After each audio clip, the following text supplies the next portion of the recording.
Hello दोस्तों, नमस्कार। एक बार पुनः स्वागत है आप सभी लोगों का अपने यूट्यूब चैनल अभियान बायोलॉजी क्लासेज में। आज हम लोग पढ़ने वाले हैं एनाटमी ऑफ लीफ, पत्ती की आंतरिक संरचना। तो देखिए, पत्ती की आंतरिक संरचना पढ़ने से पहले हम लोग जान लेते हैं कि पत्ती होती कितने टाइप की है। तो पत्तियों को साधारण तौर पर दो ग्रुपों में बांटा गया है। एक तो होता है डार्सी वेंट्रल लीफ और दूसरा होता है आइसो बाइलेटरल लीफ। तो डार्सी वेंट्रल लीफ और आइसो बाइलेटरल लीफ, तो जो डार्सी वेंट्रल लीफ होती है ये साधारण तौर पर द्विबीजपत्री पौधों में पाई जाती है, और जो आइसो बाइलेटरल लीफ होती हैं ये साधारण तौर पर एक बीजपत्री पौधों में पाई जाती है। तो चलिए इनके बारे में थोड़ा विस्तार से जानते हैं। पहला है डार्सी वेंट्रल लीफ। तो जो डार्सी वेंट्रल लीफ होती हैं इनमें बोथ सरफेस आर डिफरेंट, मतलब दोनों सतह में अंतर होता है। ऊपर के सतह की बनावट कुछ और होती है, निचले सतह की बनावट कुछ और होती है।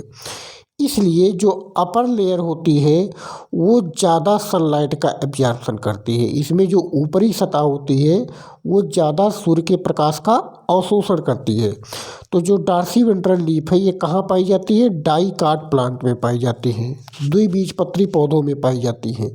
लेकिन यूकेलिप्टस और नेरियम, जिसे हम कनेर कहते हैं, ये इनके अपवाद हैं। ये द्विबीजपत्री होते हुए भी इनमें जो पत्तियां होती हैं वो डार्सी वेंट्रल नहीं पाई जाती हैं। तो ये दोनों अपवाद आप ध्यान रखिएगा कि डार्सी वेंट्रल लीफ साधारण तौर पर द्विबीजपत्री पौधों में पाई जाती है, लेकिन यूकेलिप्टस और नेरियम को छोड़ करके। अब इसकी कुछ विशेषताएं हैं, जैसे दोनों सरफेस पर क्यूटिकल पाया जाता है।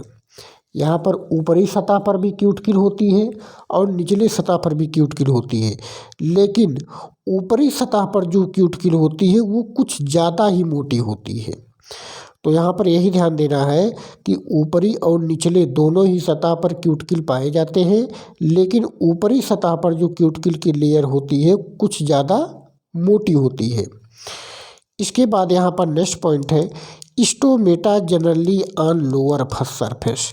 इसमें जो स्टोमेटा होते हैं, रंध्र होते हैं, वो साधारण तौर पर लोअर सरफेस पर पाए जाते हैं, निचली सतह पर पाए जाते हैं। थोड़े बहुत ऊपरी सतह पर भी पाए जाते हैं, लेकिन ज़्यादातर जो स्टोमेटा होते हैं वो कहाँ पर पाए जाते हैं? निचली सतह पर पाए जाते हैं।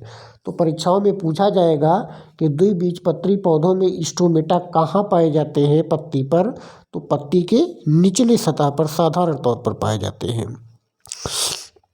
इनकी जो मीजोफिल होती है, मीजोफिल का मतलब होता है पर्णमध्योतक कोशिका, मीन्स ऊपरी और निचली सतह के बीच में जो कोशिकाएं होती हैं पैरेन्काइमा की, उन्हीं को मीजोफिल कहते हैं। तो ये जो मीजोफिल की कोशिकाएं हैं ये दो पार्ट में डिवाइड होती हैं। एक को हम कहते हैं पैलिसेड टिश्यू, जिसे खम्भ ऊतक कहते हैं, और दूसरे को कहते हैं स्पॉन्जी टिश्यू। तो दो प्रकार में ये विभेदित होती हैं, पैलिसेड टिश्यू और स्पॉन्जी टिश्यू में। अभी आप फिगर देखेंगे तो समझ जाएंगे पैलिसेड टिश्यू क्या होता है और स्पॉन्जी टिश्यू क्या होता है। यहाँ पर एक चीज़ ध्यान दीजिएगा कि एडैक्सियल सरफेस पर, मीन्स ऊपरी साइड में पैलिसेड टिश्यू पाया जाता है, जिसमें क्लोरोफिल की मात्रा ज़्यादा होती है, और निचली सतह पर मीन्स एबैक्सियल सरफेस में स्पॉन्जी टिश्यू पाया जाता है, जो कि गोलाकार या ओवल होता है। इसमें अपेक्षाकृत क्लोरोप्लास्ट की मात्रा कम होती है, लेकिन यहाँ पर एयर कैविटीज देखने को मिलती है। तो ये चीज़ ध्यान दीजिएगा कि ऊपरी सतह पर पैलिसेड टिश्यू पाया जाता है और निचली सतह पर स्पॉन्जी टिश्यू पाया जाता है।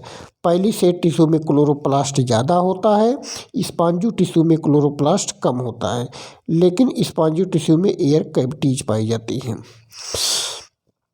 अब इसको हम लोग फिगर के माध्यम से देख लेते हैं, डार्सी वेंट्रल लीफ की इंटरनल स्ट्रक्चर का फिगर इसका लगा हुआ है।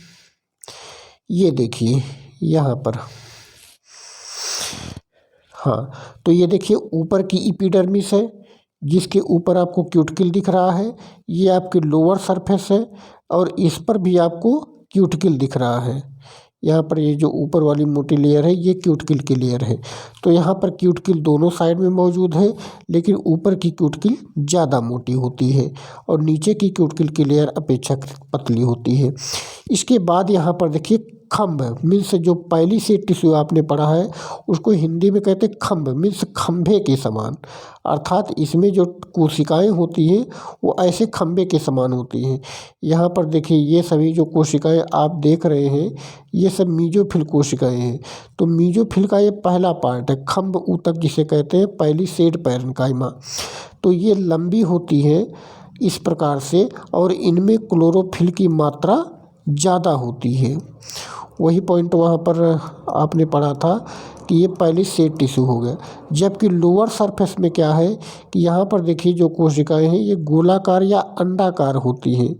यहाँ पर देखिए यहाँ जो कोशिकाएं हैं ये गोलाकार या अंडाकार होती हैं और इनमें अपेक्षाकृत क्लोरोप्लास्ट की मात्रा कम होती है और इनके बीच में ये देख रहे हैं आप एयर कैविटी ज़्यादा मौजूद है।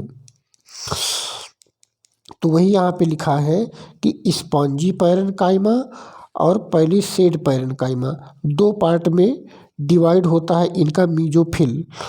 और यहाँ पर देखिए जो बंडल होता है, वैस्कुलर बंडल होता है, उसके चारों तरफ एक कवच पाई जा रही है।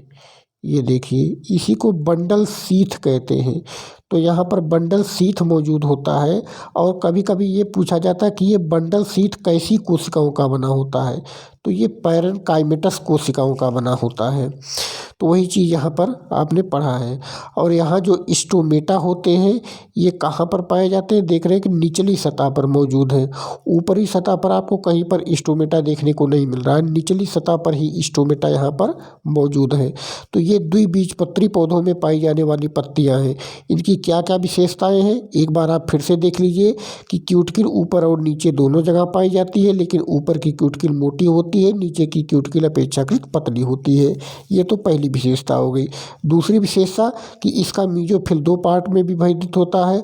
ऊपर की कोशिकाएं खंभे के समान लंबी होती हैं जिन्हें पहली सेड टिश्यू कहते हैं।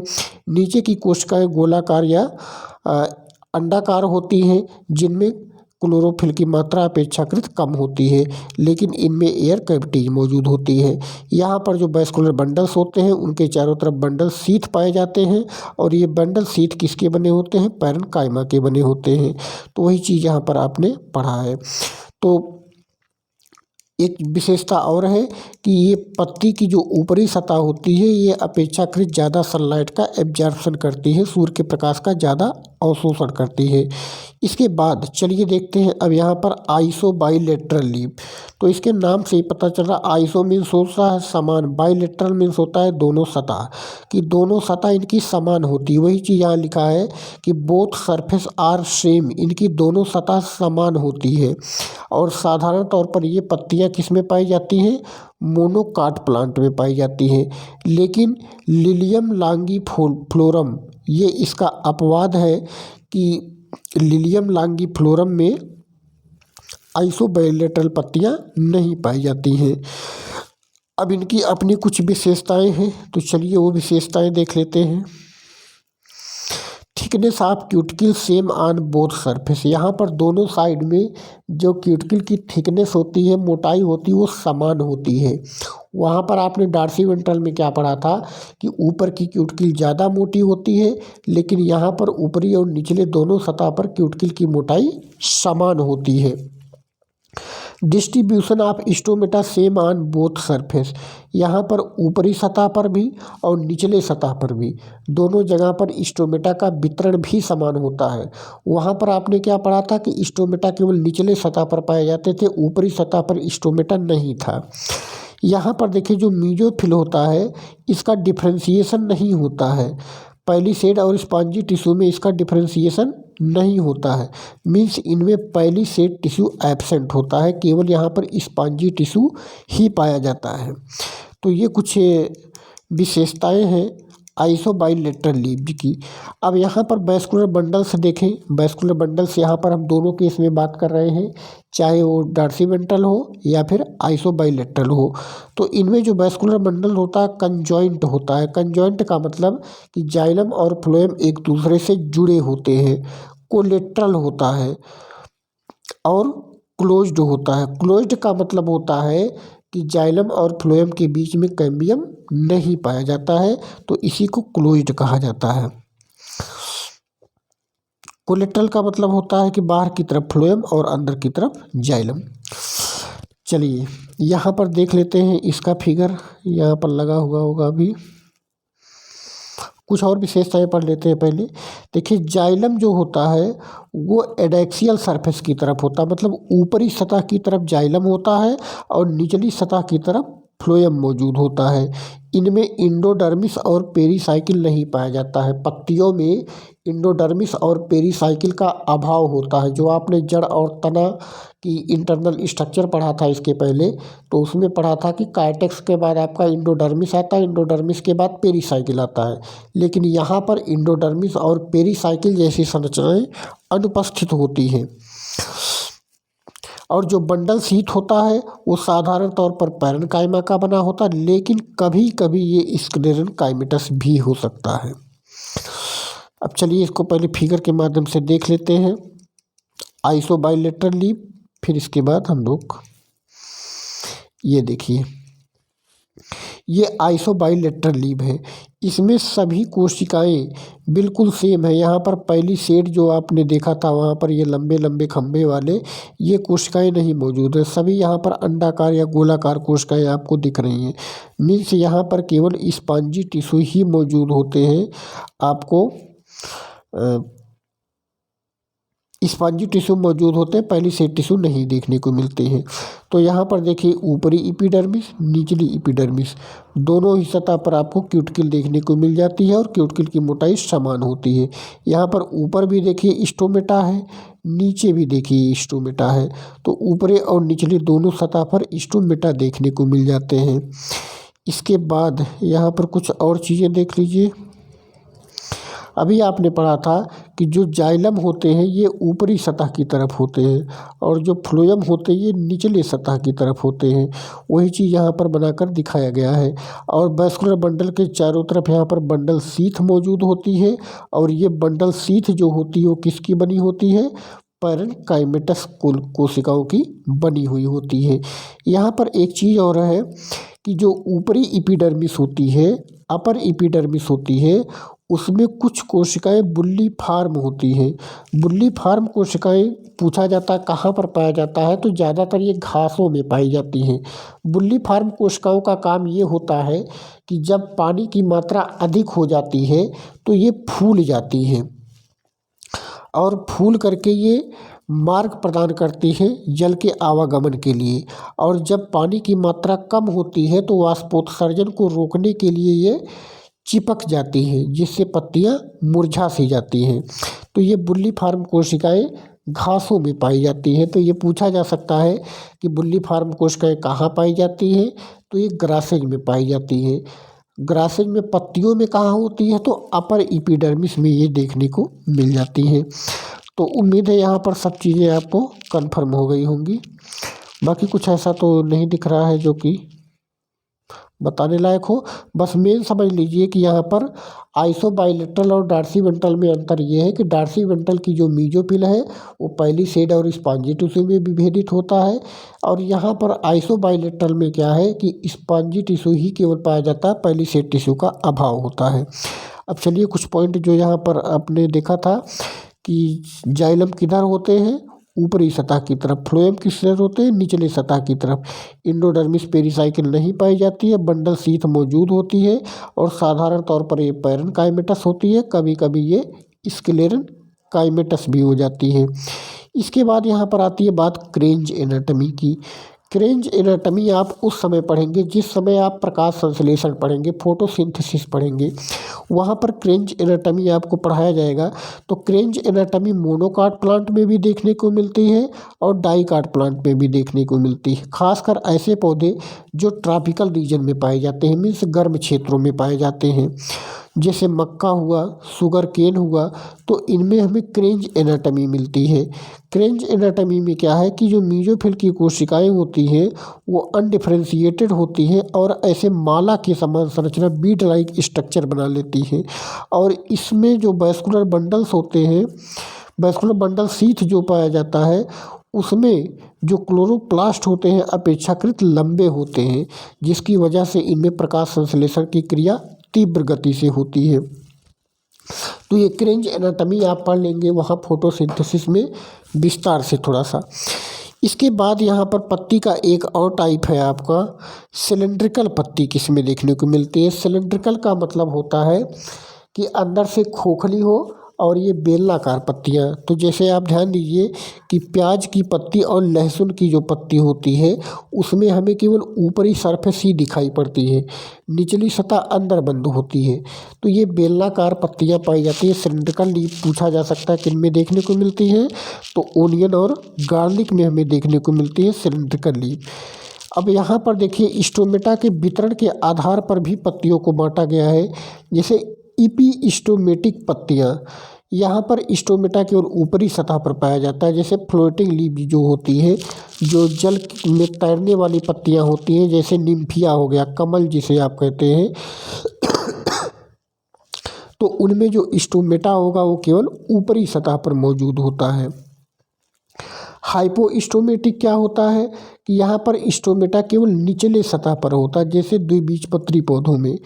एम्फीस्टोमेटिक क्या होता है कि स्टोमेटा बोथ सरफेस पर होता है, ऊपरी और निचले दोनों सतह पर होता है, जैसे मोनोकाट पत्तियों में। एस्टोमेटिक में क्या है कि स्टोमेटा एब्सेंट होता है यहाँ पर, जैसे वेलिसनेरिया और हाइड्रिला जो जल निमग्न पौधे होते हैं, पूरी तरह से जल के अंदर डूबे होते हैं, तो उनमें स्टोमेटा की आवश्यकता ही क्या है, क्योंकि स्टोमेटा का काम होता है वाष्पोत्सर्जन करना। तो जब वो पानी में खुद ही डूबे हैं तो उनमें वाष्पोत्सर्जन कहाँ से होगा, तो उनमें स्टोमेटा नहीं पाया जाता है, तो उन्हें कहते हैं एस्टोमेटिक।